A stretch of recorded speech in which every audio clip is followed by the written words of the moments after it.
చంద్రబాబు మచ్చలేని నాయకుడన్నారు టీడీపీ నేత సోమిరెడ్డి చంద్రమోహన్ రెడ్డి.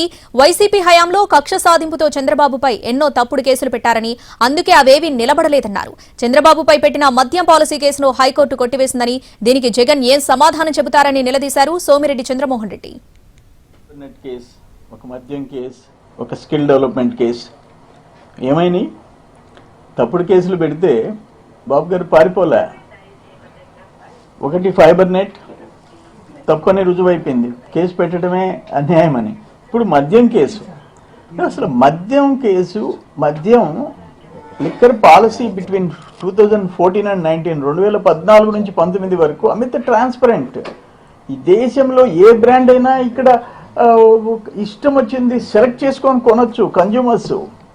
నీ మాదిరిగా డబ్బులే కట్టాలా, మీరు చెప్పిందే తాగాలని పెట్టలే, 1000 కోట్ల కుంభకోణం చేయలే, 3500 crores నీ దాంట్లో స్కామ్.